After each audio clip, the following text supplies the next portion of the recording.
Intro Soundku. Cuando hablamos de grandes rivalidades en el ajedrez, nos vienen a la mente nombres como Fischer contra Spassky, Kasparov contra Karpov o Carlsen contra Nepomniachtchi. Pero hay otra que, en teoría, debería haber sido legendaria: Hikaru Nakamura contra Magnus Carlsen. Ambos nacieron más o menos al mismo tiempo, ambos dominaron el ajedrez rápido, y ambos tienen personalidades completamente diferentes. Todo estaba listo para una batalla épica. Pero hay un pequeño problema. No era una rivalidad real. ¿Por qué? Bueno, la respuesta es simple. Mostrar las estadísticas de enfrentamientos directos entre Magnus y Hikaru, mostrando una clara ventaja para el noruego. Hikaru nunca ha logrado ganarle a Magnus en una partida clásica oficial. Nunca. 0 victorias. Es una historia de dominio absoluto. Pero para entender esto, tenemos que remontarnos al principio.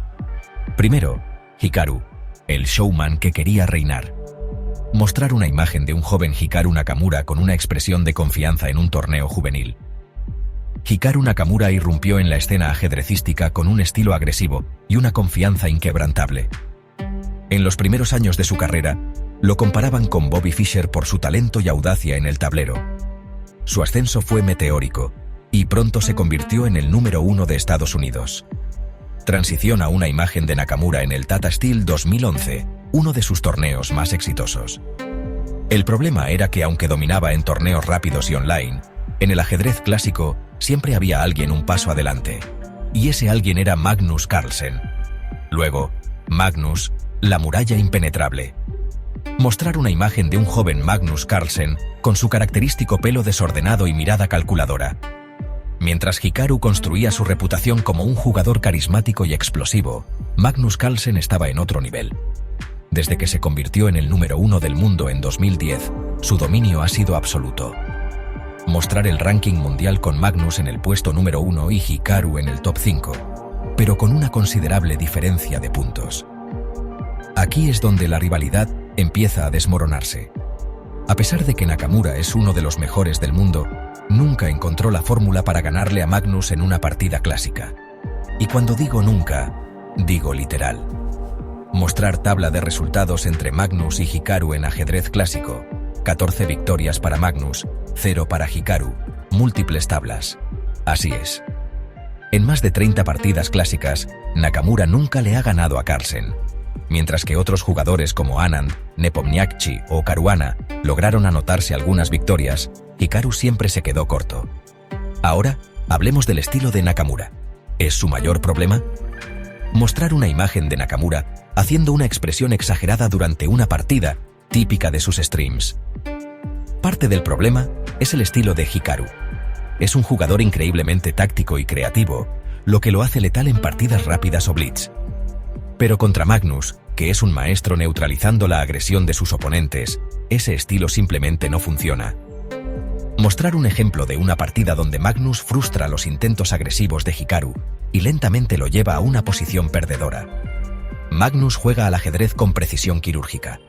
No entra en las complicaciones que le gustan a Hikaru.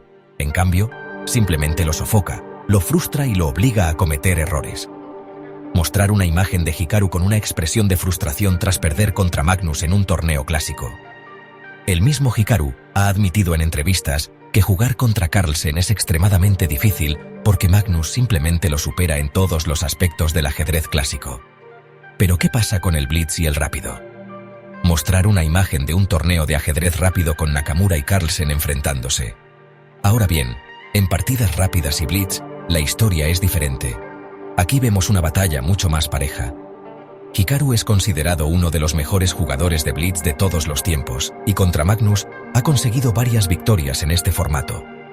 Mostrar una tabla con el historial en partidas blitz y rápidas, mostrando un récord más equilibrado entre los dos. Aún así, incluso en su mejor formato, Nakamura nunca ha superado a Magnus de forma consistente. El noruego sigue siendo ligeramente superior incluso en estos formatos. Mostrar una imagen de la final del Chess.com Speed Chess Championship, donde Magnus vence a Hikaru en una intensa batalla. Entonces podemos decir que la rivalidad existe en partidas rápidas, pero en ajedrez clásico no hay competencia. ¿Es una rivalidad o solo marketing? Mostrar una imagen de Hikaru en un stream de Twitch, hablando de Magnus. Aquí es donde entra otro factor, el marketing. Hikaru Nakamura es un showman, un influencer, un streamer. Sabe cómo vender una historia, y la idea de una rivalidad con Magnus ha sido parte de su narrativa. Clips de Hikaru bromeando en Twitch sobre Magnus, diciendo que hace lo que puede pero Magnus es Magnus. Pero incluso él sabe que, en términos de resultados, nunca ha estado al nivel de Carlsen. Y Magnus, por su parte, nunca ha visto a Hikaru como su principal rival. Carlsen siempre ha considerado a jugadores como Caruana, Nepomniachtchi o Ding Liren como sus verdaderos oponentes. En conclusión, una rivalidad que no fue. Mostrar una imagen de Magnus y Hikaru sonriendo después de una partida, mostrando respeto mutuo. Entonces, ¿Magnus contra Hikaru es una rivalidad real? En ajedrez clásico no. En partidas rápidas y blitz, quizás un poco más. Pero Magnus todavía tiene la ventaja. Mostrar una imagen de Hikaru con una expresión determinada, listo para un nuevo torneo. Pero una cosa es segura, Nakamura sigue siendo una de las figuras más importantes del ajedrez moderno. No por sus resultados contra Magnus, sino por su impacto en el juego, su personalidad y su legado como uno de los mejores jugadores de blitz de la historia. Imagen final de ambos jugadores, con la pregunta en pantalla: ¿crees que Hikaru todavía puede vencer a Magnus en clásico? Llamada a la acción, suscríbete, dale like, comenta, etc. Outro SoundQ.